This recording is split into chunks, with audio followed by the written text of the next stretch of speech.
Ahojte. Pamätám si ju. Sedela oproti mne s pohľadom, ktorý presne poznáš. Tichý, unavený a pýtajúci sa. Je normálne, že som stále taká unavená? Že mi telo vypovedá službu, hoci som už dávno preč? Volala sa Lucia. Odišla z toxického vzťahu pred 2 rokmi. Ale jej telo sa cítilo, ako by bojovalo ešte stále každý deň. Nemohla spávať, vypadávali jej vlasy a objavila sa aj autoimunitná diagnóza. Hoci vraj všetko bolo v poriadku.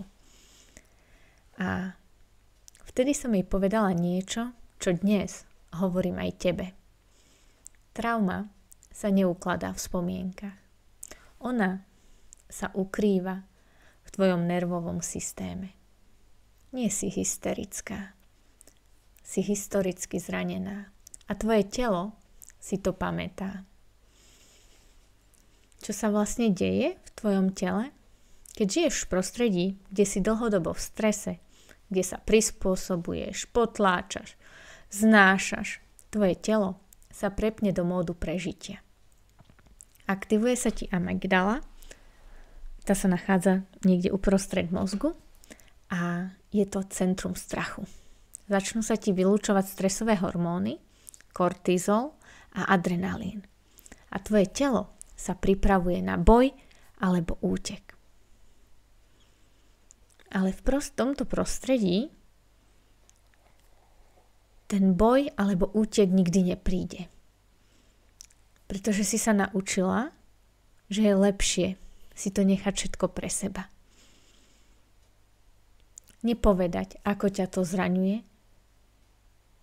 to, ako s tebou komunikuje, ako neustále odkladáš svoje sny, ako odkladáš svoje potreby, aby si niekomu pomohla, aby si ho presvedčila, len aby bolo dobre, aby nebol oheň na streche. A tak žiješ možno roky v pohotovosti, že začneš konať. Ale to neprichádza, pretože ani útek by ti nepomohol, pretože si v hlave prehrávaš scenáre, čo by mohlo prísť. Lucia mi vtedy povedala, ja viem, že už nie som s ním, ale moje telo, ako by to ešte stále nevedelo. Tento dlhodobý chronický stres oslabuje imunitný systém a tým pádom si náchylnejšia na zápaly, infekcie a rôzne druhy bolestí. Zvyšuje sa zápalová reakcia, zhoršuje sa trávenie, lebo telo nepotrebuje tráviť, keď práve uteká.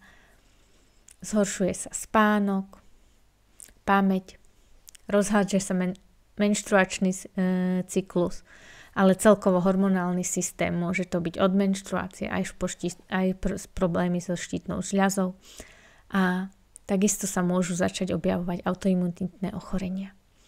Psychicky môžeš cítiť úzkosť, nespavosť, podráždenosť. Môžu prichádzať rôzne výbuchy zlosti, pocity prázdnosti. Pocit, zlyhávam, už nič neunesiem. A to všetko preto, lebo tvoje telo ťa nechce zradiť. Ono sa len snaží prežiť. Nezvládaš to nie preto, že si slabá, ale preto, že to zvládaš tak dlho, až si zabudla, že máš právo na ľahkosť. Možno práve dnes ti tvoje telo hovorí, prosím, všimni si ma, nechcem bojovať. Chcem sa cítiť v bezpečí.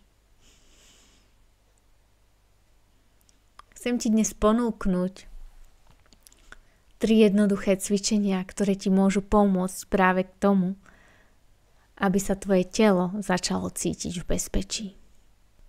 Jedným z užitočných nástrojov, ktoré nám dokážu pomôcť upokojiť sa a upokojiť aj náš nervový systém, je dýchanie. Vedomé dýchanie, pri ktorom predĺžime výdych oproti nádychu, pomáha upokojiť nervový systém. Skús nádych na 4 sekundy a potom výdych na 6. A znova nádych na 4, výdych na 6.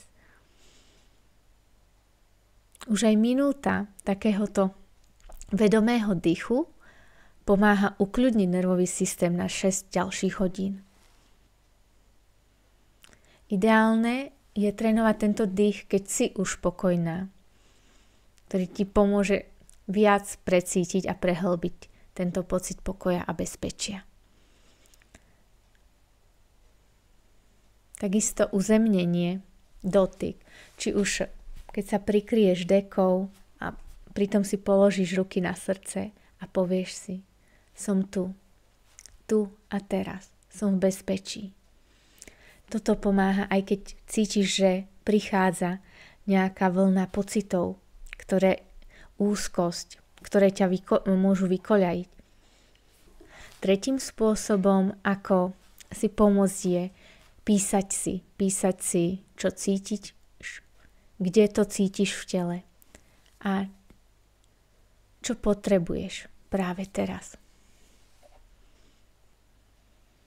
Uzdravenie nie je luxus, je to tvoje právo. Nie si rozbitá. Si žena, ktorá nesie príbeh. Príbeh, ktorý už nemusí ďalej niesť sama. Je čas ho prepísať na nový, vedomý a svedomito tvoj.